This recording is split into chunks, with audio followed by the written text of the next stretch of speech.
নমস্কার, আমি অমল চক্রবর্তী। আজকে চলুন খুবই ভালো একটা ভিডিও বানাচ্ছি। আজকে সংকট নাশ ও গণেশ স্তোত্রম, এই যে সংকট নাশ ও গণেশ স্তোত্রমটা আছে, এটাতে অনেক উপকার আছে।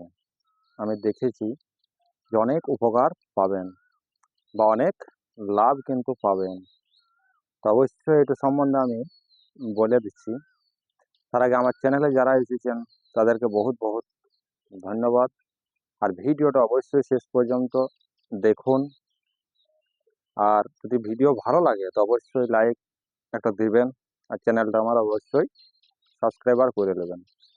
দেখুন, এই সংকট নাশ ও গণেশ স্তোত্রম এটা খুবই ভালো স্তোত্রম।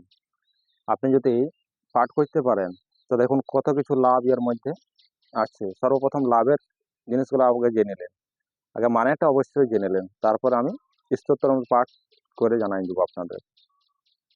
দেখুন, প্রথমেই আছে আয়ু, আয়ু কামনার্থী। তারপরে আছে সব থেকে ভালো পুত্র, যার পুত্র সন্তান হয়েছে না, সন্তান হয়েছেই না ধরুন, তার জন্য খুবই ভালো পুত্র কামনার্থী। ঠিক আছে। তারপর আরেকটা আছে কি না, ধন দৌলত, পয়সা যাকে বল, পয়সা যদি আপনার প্রয়োজন, পয়সা কামনার্থী হলো। তারপর মোক্ষ, এটা এতদূর পর্যন্ত আছে যে আপনি মোক্ষ পর্যন্ত পেতে পারেন। আরেকটা আছে যে আপনি স্টুডেন্টদের জন্য খুবই ভালো, যে বিদ্যা বুদ্ধির জন্য 100% গ্যারেন্টি।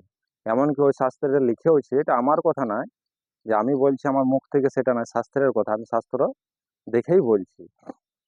আর একটা এক জায়গায় লেখা রয়েছে যে আপনি যদি এই স্তোত্রটা যদি 8 জন ব্রাহ্মণকে লিখে দান করতে পারেন তা আপনার মানে খুবই ভালো বুদ্ধি হবে। তো উপকার গুলা বহুত আছে, উপকার গুলা অবশ্যই শুনলেন।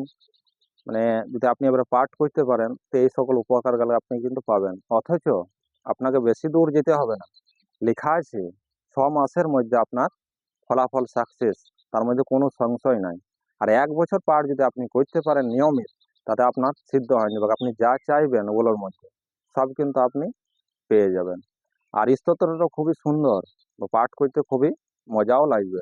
আর যখন পুজো করবেন, পুজো করার পাঠ করবেন কখন না, যখন পুজো করবেন, পুজো করার পর একটা গণেশ, সিদ্ধার্থ গান গণেশকে একটা ফুল দিয়ে দিলেন, ফুল দেওয়ার পর আপনি স্তোত্র পাঠ করতে শুরু করলেন।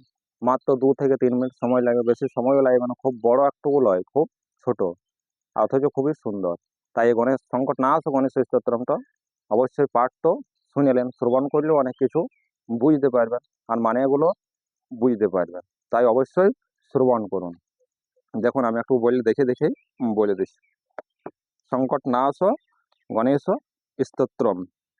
প্রণম্য শিরসে দেবং গৌরীপুত্রং বিনায়কম ভক্তাবাসং সরে নিত্যমায়ু কামার্থ সিদ্ধয়ে প্রথমং বক্রতুণ্ডং চ একদন্তং দ্বিতীয়কং তৃতীয়কং কৃষ্ণপিঙ্গাক্ষং গজবক্তং চতুর্থকং লম্বোদরং পঞ্চমং চ ষষ্ঠং বিকটমেব চ সপ্তমং বিঘ্নরাজং চ ধূম্রবর্ণং তথাষ্টমং নবমং ভালচন্দ্রং চ দশমং তু বিনায়কম একাদশং গণপতিং দ্বাদশং তু গজাননম দ্বাদশৈতানি নামানি তে সন্ধ্যায় যো পঠেন্নর ন চো বিঘ্ন ভয়ং তস্য সর্বসিদ্ধ করং প্রভু বিদ্যার্থী লভতে বিদ্যাং ধনার্থী লভতে ধনম পুত্রার্থী লভতে পুত্রাং মোক্ষার্থী লভতে গতিম জপেদ গণপতি স্তোত্রং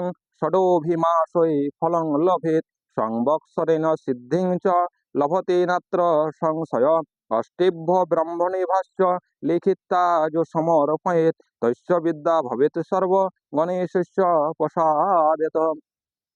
এই স্তোত্রটা খুবই পাঠ করতেও খুব সুন্দর লাগে, আর আনন্দও লাগে যদি আপনি পাঠ করতে পারেন। যেমন লিখেছে সন্ধ্যা, মানে 3 টাইম আপনাকে পাঠ করতে বলছে। তো 3 বার যদি আপনি পাঠ না করতে পারেন তো আপনি 2 বার করবেন। কখন কখন? সকালে করবেন, আর রাত্রিতে সন্ধ্যেবেলায় একবার করবেন, 2 বার করবেন।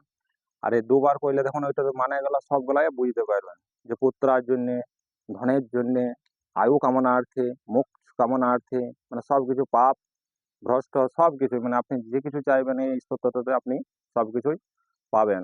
এটা কিন্তু 100%, এটা আমার কথা নয়, শাস্ত্রের কথা। শাস্ত্রই বলছে, তাই আমি বলছি, তাই তো। তাই চলুন, যদি আপনি পারেন পাঠ করতে, তো আমার উচিত যে খুবই, মানে যে কিছু আমি বলি সেই লাভগুলো আপনার যদি নিতে চান বা পেতে চান, তো অবশ্যই পাঠ করবেন। আর এই ভিডিওটা আমি এই পর্যন্তই রাখছি। যদি ভালো লেগে থাকে তো অবশ্যই একটা লাইক দিবেন, আর চ্যানেলটা আমার অবশ্যই সাবস্ক্রাইবার করবেন। ধন্যবাদ সবাইকে। সবাই সুস্থ থাকুন, ভালো থাকুন।